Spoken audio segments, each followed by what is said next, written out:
It's great having you guys here again. This is the 8th session of the Throne Room series. And today we're going to be focusing on Revelation chapter 4, verse 2, and talking about the throne of God. Now, if you've been following this teaching series at all, this is the 3rd session, and this is going to be the final session that we're devoting to the throne of God. Okay, we started this off in session 6. We talked about the reigning throne. Last session, session 7, the judgment throne, and this session, the chariot throne. Okay, now, especially in this session, I encourage you to look back at session number 6 with the reigning throne and look at the first 10 minutes of that session, because I did an introduction there on the different thrones of God. Okay, you heard me right, thrones in plurality. Because when we look at the Bible, we look at the different throne room visions, it's almost as if God is seated on different thrones. Okay, and so Ezekiel 1, he's on a sapphire throne. Daniel 7, he's on a burning throne. Isaiah 6, he's on a lofty throne. And he's on these, it's almost like these different thrones. But like I said before, I don't think it's so much that we should think of God on different thrones, but rather that he's on one throne that has multiple functions to it. Okay? And like for example, last week in the judgment throne session, we looked at Daniel 7. We paired Daniel 7 and Revelation 20 together. And I made the argument saying that they're both speaking of the same event. They're both set in an eschatological context. In the end times, when Christ comes back, they're both tied together by the phrase, and the books were open. They both have multiple thrones.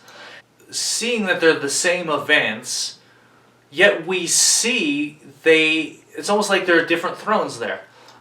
In Daniel 7, it describes the throne of God as a burning throne. In Revelation 20, it describes the throne as a white throne, speaking of purity and righteousness.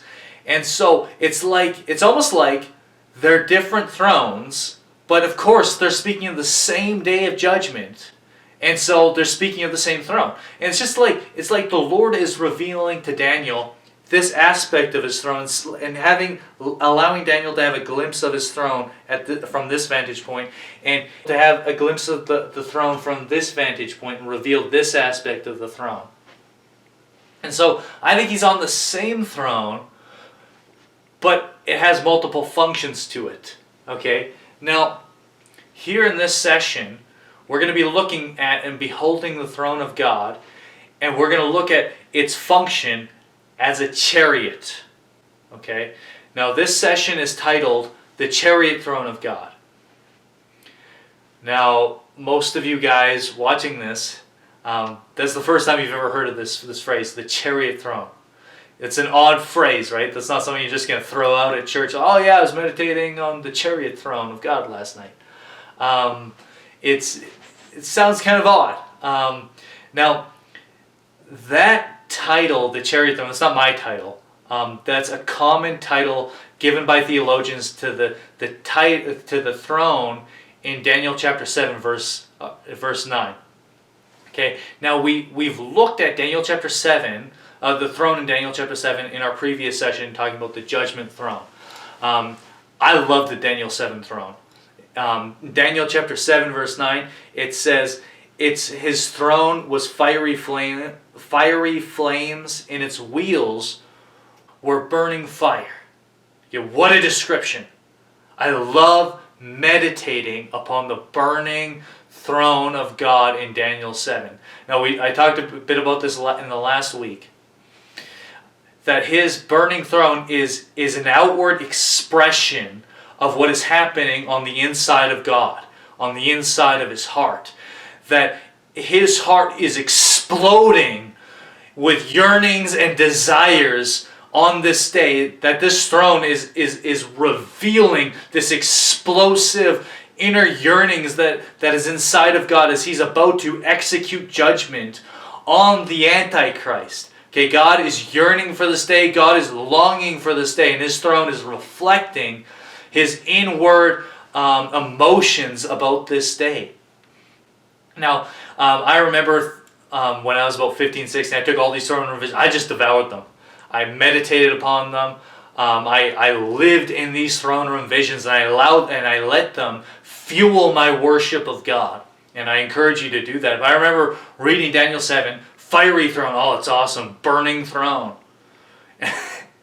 And then, the wheels of the throne are burning fire. And I just read right over that. Just kind of forget about it. Just think about the burning throne. Guys, think about the wheels of the throne. Such a weird, interesting thing to say. But think about the wheels of his throne, because they speak of such a significant reality about the throne of God. Now, the way I like to think of these wheels, or this throne, is I like to think of his throne as having 4 legs. Okay? And each leg of the throne has a wheel on it. So the way I visualize it in my mind, and I invite you guys to do the same, is to think of the throne having 4 legs and 4 wheels, 1 wheel on each throne.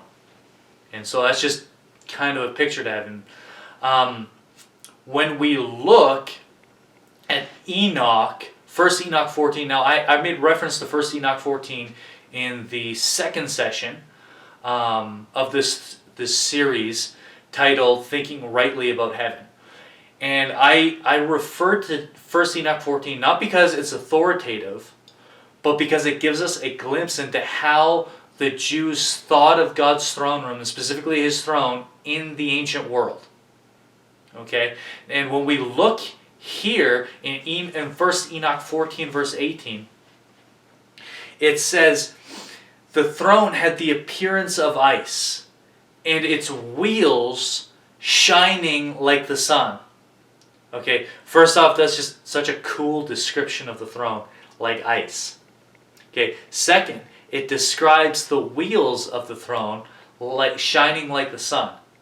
Okay, now, what this tells us is that in ancient Judaism, it was a common belief among Jews to think about God being seated on a chariot throne, or a throne with wheels. Now that's weird to us, because we don't talk about that often, but this was a very common understanding among the Jews in the ancient world. Okay, I just love thinking about, I love reading 1 Enoch 14, because again, not authoritative, but it gives us a lot of insight into how the Jews thought about God. And Enoch, he continues on, and he gives God this awesome title. He goes on and he says, the great glory that sat upon the throne. That's the title he gives God. I take that phrase and I let that phrase sink into my worship and prayer, prayers to God. The great glory, I ascribe that to Jesus. The great glory that sat upon the throne. I love taking that phrase and exalting Christ with that title, the great glory. Now, right now, let's just think about these wheels here. Okay. Daniel 7 describes these wheels as burning fire. Enoch, and again, historical, but kind of similar description. He says, shining like the shining sun. Okay, now, right now, if you, as you're watching this, had an outer body encounter, kind of like Paul had, where you went into the throne room and you beheld the great glory upon his throne. Okay, and you stood, like in Revelation 4, on the sea of glass, and you beheld God. Okay, as you drew closer to the throne, you would behold. Now, don't think of these wheels as just, these are gigantic wheels. Okay, and as you approach the throne, and you beheld those wheels, burning like fire, shining like the sun in brilliance. Just think about the magnificent descriptions that are ascribed just to these wheels. Okay, we're not even talking about the throne. We're talking about the wheels of the throne. I mean, guys, as you approach that throne, you would be astonished and overwhelmed by the wheels of the throne. Before you even got to the throne, before you even beheld the great glory upon the throne, you'd be overwhelmed just by the wheels of the throne. Guys, this is the God we adore. This is the God we worship. The God whose wheels would leave you overwhelmed for days. I mean, this is the greatest. I love this about God. Even the smallest of details about Him would overwhelm us. the wheels of his throne would leave you astonished. Not even his throne, but just, not even God, but his wheels. I mean, and this is the thing, as we think about and we consider these lofty thoughts about his throne today, don't just get caught up in the throne itself. Okay, the throne is a creation of God, okay? As we get caught up in thinking about these great ideas about the throne, let's not end there. Let's not stop there. Let's let these thoughts be swallowed up in the greatness of the one who is upon that throne. I mean, if his throne is this glorious, guys, man, what is the one seated upon the throne like? Now we're going to look a little further on in this session at Ezekiel chapter 1 and Ezekiel chapter 10 and talking about the wheels there, because I think they are dynamically connected to the Daniel 7:9 wheels of the throne. Now, I want to focus for the next couple of minutes here in talking about the cherub throne. Okay, now we're going to talk about the cherub throne, and then we're going to talk about the Ezekiel 1 and 10 wheels, and then we're going to take all of that together and we're going to tie together how the cherubim and the wheels of Ezekiel 1 are actually speaking of the same reality of the Daniel 7:9 throne, the chariot throne. Okay, now the cherub throne. Okay, the word cherub is an abbreviation for the word cherubim, and they're both speaking of the same reality. Oftentimes in the Bible or the Old Testament will kind of go in and out of referring to the cherub or the cherubim. They're both speaking of the same being, okay? Now, 7 times in the Old Testament, God is referred to as being enthroned upon or above or over the cherubim. Okay, 7 times. It's a lot of times. And so it's a pretty significant reality of God's throne. Okay, now, who are the cherubim? Now, I'm not going to spend a huge amount of time on the cherubim, just a little introduction to the cherubim. I'm going to spend more time in a coming session speaking about the difference between the cherubim, the seraphim, and the 4 living creatures. And so I'm not going to spend a huge amount of time on who they are, but more I'm going to focus on their function or their significance with the throne of God. All right. Now, the cherubim are angelic beings. Now, the way I personally define an angel is anything that is created outside of the earthly creation. Okay, any living being outside of the earthly creation, I define as angelic, and that's my personal opinion. Now, within the angelic order, we see that there are different groupings of angels. Now, one way that kind of helps me think about this is I kind of relate it to humanity. And within humanity, we have different races. And so within mankind, there are different races. And if you're from one nation or one part of the planet, you might have darker skin. Someone from South Africa, looks and talks quite a bit different than me as a white, pale Canadian. It says "a" every so often. But we, human beings, we're the same. We look so similar, but yet we look so different. We have such diversity in our humanity. We have different accents. Our skin tones are different.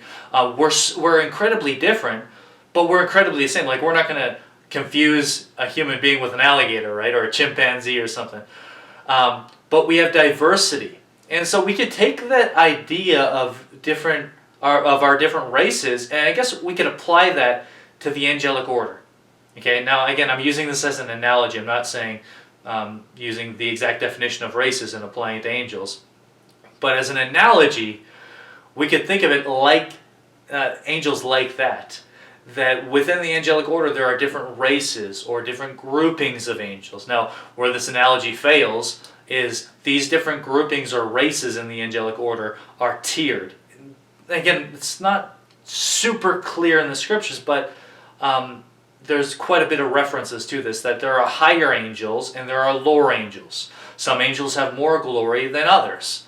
And so there are archangels. Michael is an archangel according to Daniel.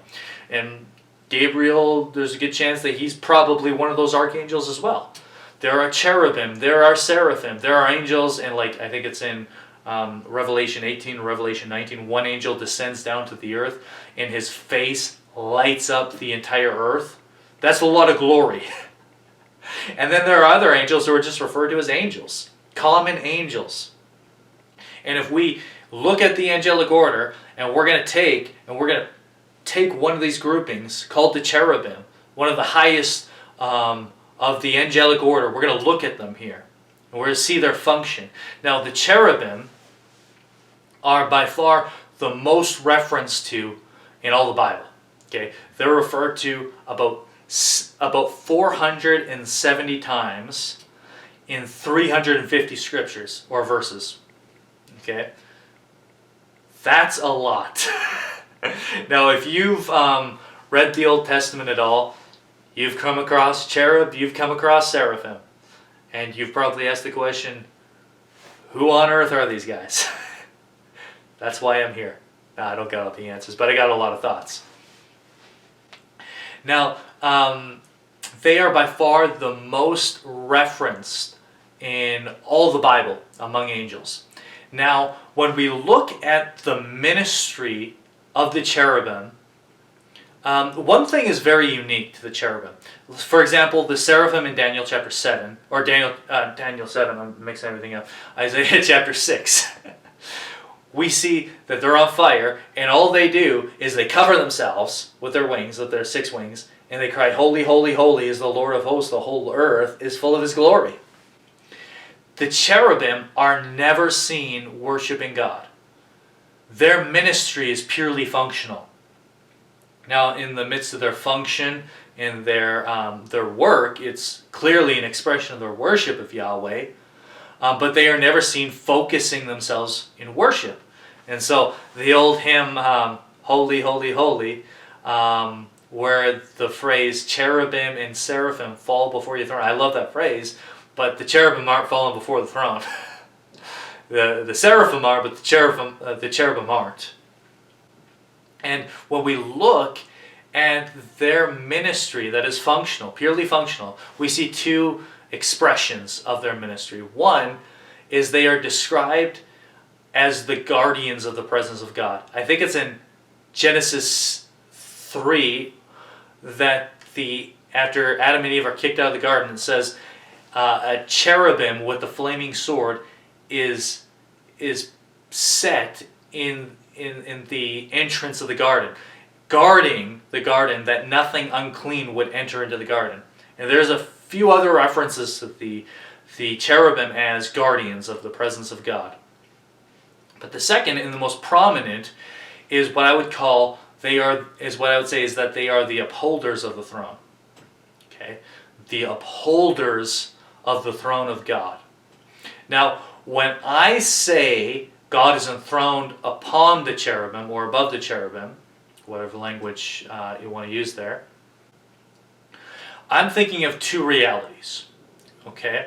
Now, on the earth, in the tabernacle, in the temple, especially the Temple of Solomon, within the Temple of Solomon, cherubim were everywhere in artistic designs. They were painted on the walls, they were woven into the curtains, and in the Holy of Holies was the Ark of the Covenant. And the lid of the Ark of the Covenant had 2 statues of cherubim, and their wings met, and their wings overshadowed the Ark of the Covenant or the mercy seat.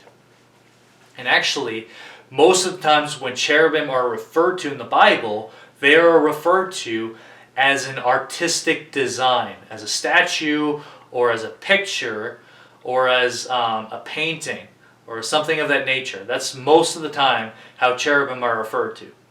Now, it was said that the glory of God was manifested over the Ark of the Covenant. And so God's glory was manifested over top of the 2 statues of the cherubim. And so for one, and probably the most referenced to in the Bible, is it's referring to the statue cherubim upon the Ark of the Covenant. So God is enthroned upon the 2 statue cherubim of the lid of the Ark of the Covenant. I think it's once or twice in the scriptures God is said to actually be enthroned upon the Ark of the Covenant, that the Ark is actually God's throne in a very real way.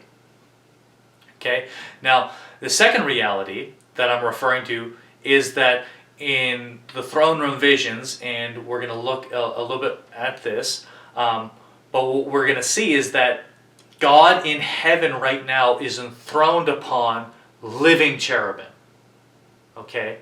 And so in heaven, in the heavenly temple, in the heavenly tabernacle, there are living cherubim that God is enthroned upon. And in the earthly temple and tabernacle, he was enthroned upon statue cherubim that were reflecting the true reality of the living cherubim in heaven that God was seated upon. Now, when we look at Ezekiel chapter 1 and Ezekiel chapter 10, in Ezekiel 1, we're introduced to 4 living creatures. And I don't think these are the same 4 living creatures that we see in Revelation 4, and I'm going to expound on that in a future session. But these 4 living creatures, it says that they have 1 head, but 4 faces, each one of them. Okay? Which is just such a crazy description. So it's like one face is like the face of a man, one with the face of an ox, one with the face of a lion, one with the face of an eagle. Just weird and crazy and awesome at the same time, right? They have 4 wings, and they're described as lightning and fire and a whirlwind. These cherubim are incredible. They are clothed in such glory, guys. I mean, we just think we have such lowly thoughts of angels. I mean, just one glimpse of these cherubim, man. I firmly believe if one of these cherubim entered into the earthly atmosphere in their full splendor and glory, that the earth would dissolve because of the glory of these angelic beings. All right? But what we see in Ezekiel chapter 1, again, they're defined as living creatures, but in chapter 10 he defines them later on as cherubim. There are 4 cherubim, 4 living creatures. And the sapphire throne, later in Ezekiel 1, is described. And it's described as above the cherubim. And the cherubim's 4 wings are lifted above them underneath the sapphire throne. And so there are 4 cherubim, and again, I think we should think of the throne as having 4 legs. And so what we see is each cherubim is upholding in some way each leg of the throne. Now, it's actually widely perceived of by many theologians and commentators, and a good deal of them actually embrace this reality that the 4 cherubim are the very 4 legs of the throne. Not that they are holding each leg, but they themselves are each leg of the throne. Okay, think about that. Again, that's not my thought. That's widely perceived by many, and a lot of people, a lot of theologians actually embrace that view. That the cherubim, the very cherubim, are the 4 legs of the throne. That's weird. That's pretty cool. That would make his throne a living throne.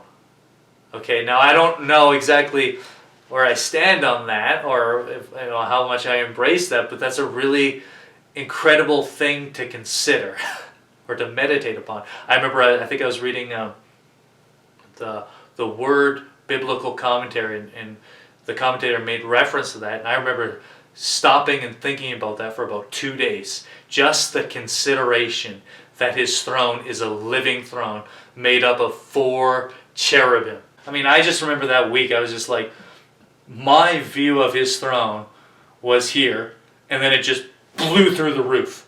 I was just like, man, I have such low thoughts about your throne. Again, maybe they're not the throne itself, but man, just the consideration of that just blows my mind and just opens the door to how glorious his throne truly is. So now either they are the throne itself, or they are underneath the throne upholding each leg of the throne. Both are profound considerations. Now, when we look at 2 Samuel 22:11 and Psalm 18:10, we see it makes this unique phrase. It uses this unique phrase that God flew upon a cherubim. Okay, God flew upon the cherubim. One translation says that he rode upon the cherubim. Now, this takes the function of the cherubim to another level.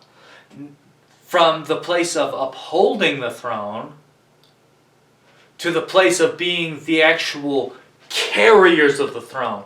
That they are then the actual transporters of the throne, carrying the throne and giving it its function as a chariot and giving it mobility. Okay? And so, that they are the actual transporters of the throne. And I guess we could kind of think of this, if you've seen a movie portraying the ancient world or an ancient king, I'm thinking of a couple movies where a king is taken to a battle scene or a battle site where his army has just defeated the enemy, and he's coming on his throne, and slaves are carrying the throne, and they're transporting the throne. And I guess it's kind of that analogy, but I'm telling you right now, these cherubim, they love this job. They love this function as upholding and transport. I mean, these guys, they don't think of this as a lowly position at all. This is one of the highest positions I believe a creature could ever have, is being the upholders or the carriers of the very throne itself. And once actually, the cherubim, in context of the Ark of the Covenant, are actually described as a chariot. Okay, that they are the ones moving the throne and carrying the throne like a chariot. Okay, now coming back to Ezekiel 1 and Ezekiel 10. Now, when we look at Ezekiel 1, it's so interesting because Ezekiel spends so much time describing wheels. Okay, it's funny. Like, I think of Ezekiel in Ezekiel chapter 1, and I just think of somebody who just, I don't know, it's like somebody who just really sucks at storytelling, you know? So it's like something happens, you're hanging out with a friend, something happens, and it reminds your friend who sucks at telling stories about something his cousin did.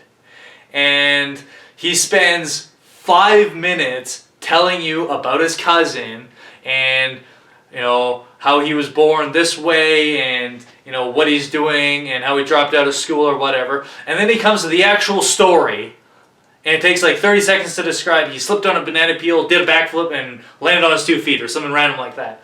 And it's just like, man, you suck at telling stories. You could have told that in like 1 minute, but now I'm just bored out of my mind as you've gone on to all these random details about who your cousin is. It's kind of like that in Ezekiel 1.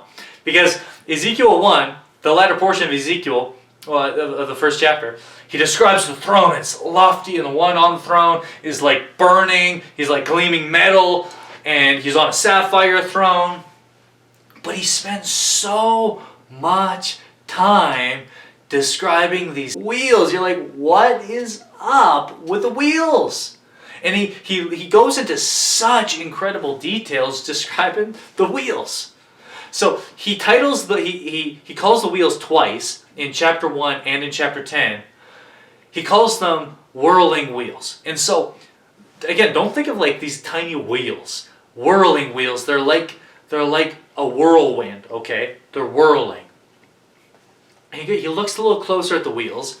He says, okay, there are wheels, but then there are wheels within the wheels. And then within the wheels.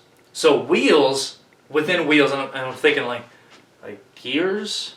I don't know. But it's awesome. And then he goes on and he says, the rims of the wheels, now he's talking about the rims of the wheels, are full of eyes.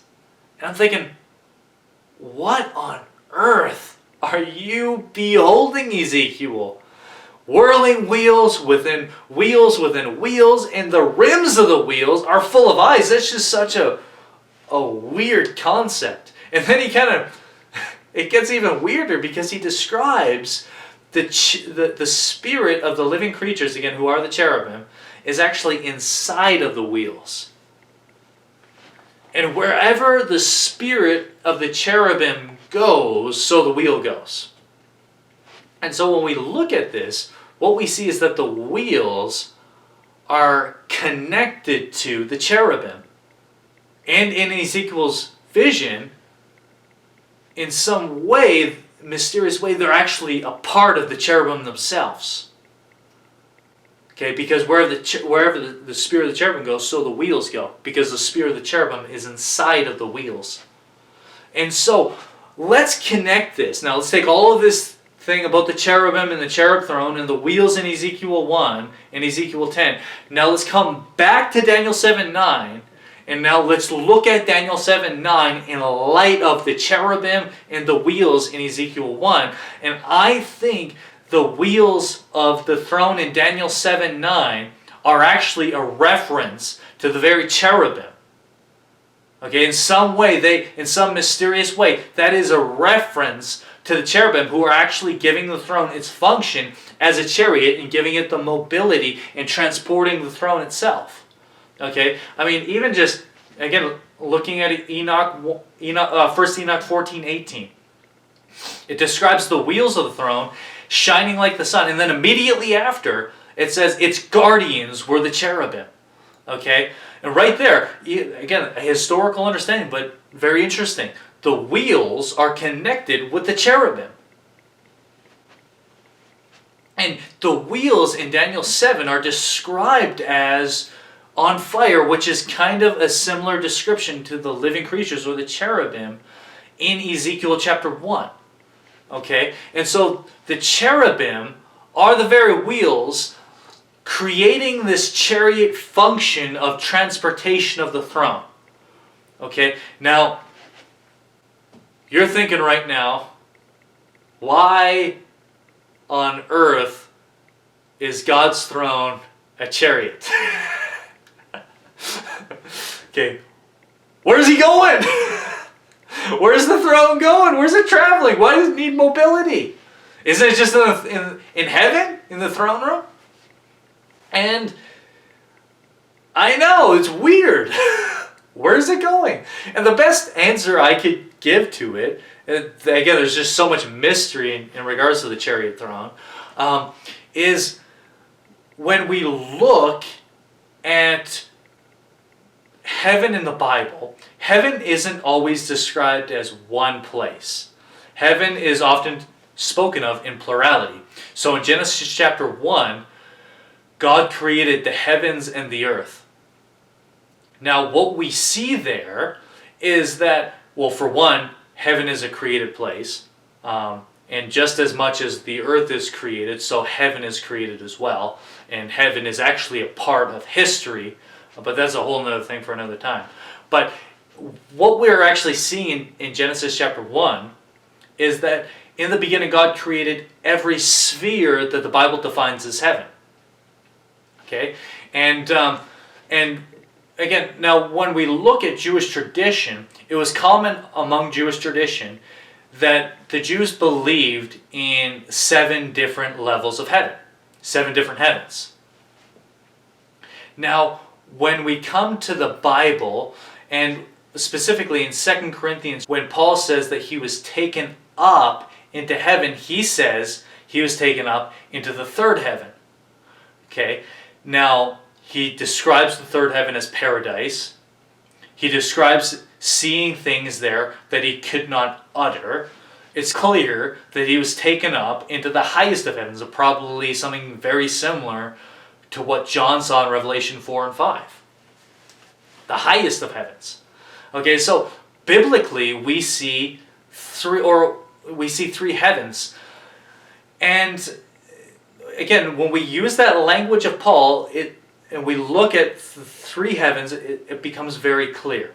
Okay, now I'm just going to take just a couple minutes just to quickly introduce you to this concept of the three heavens, and then speak of how God's throne as a chariot travels between the different heavens.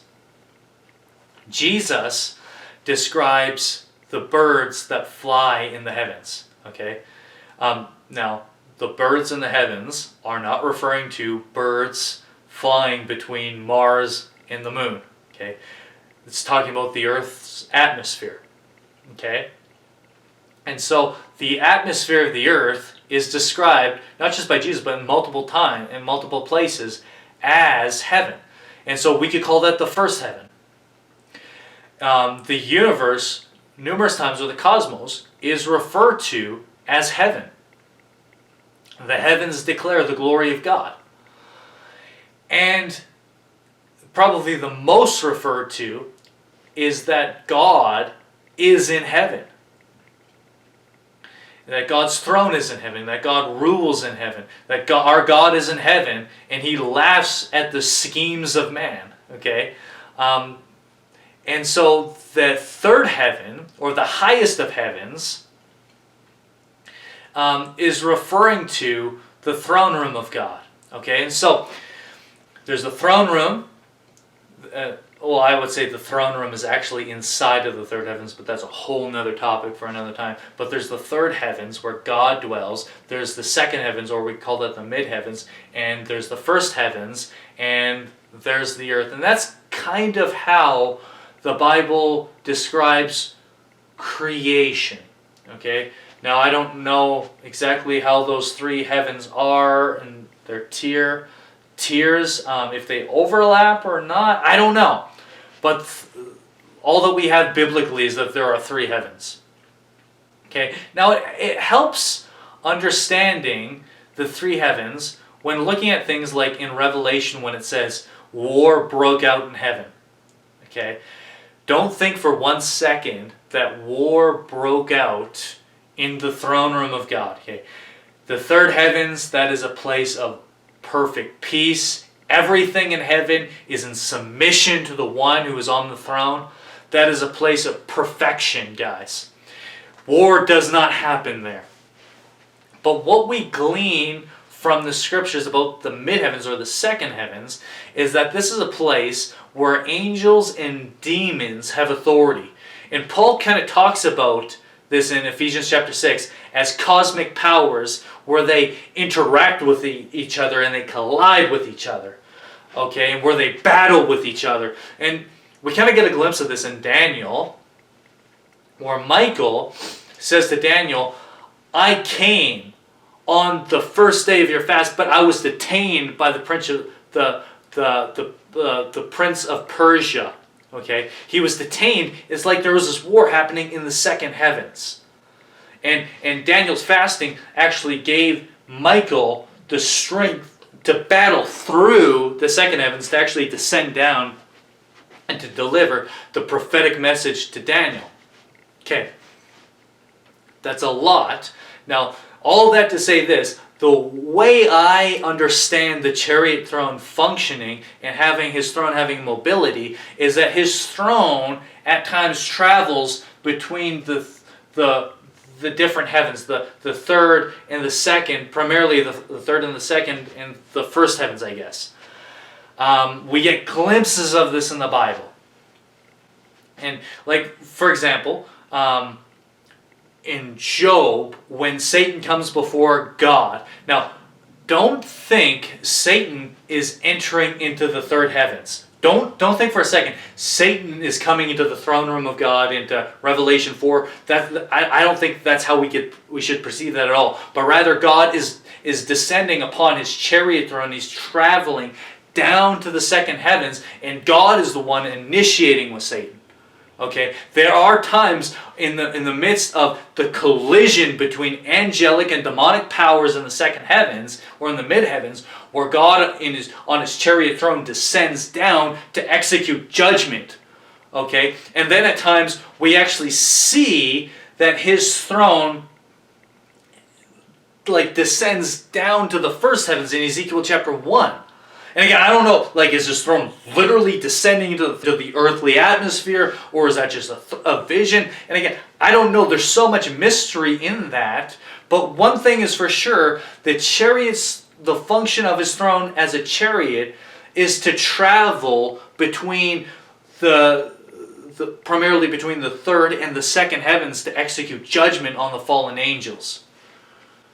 Okay? And what we see in Daniel chapter 7 is we see that this is actually seen on the earth. That his throne has now traveled to the earth. And this will be the final destination of this throne, where his throne will be established on this very earth, where he will execute judgment on that awesome day, and his throne will be established on the earth. Not just the throne of Jesus, not just the Messianic throne, which we could take a whole nother session to talk about the Messianic throne.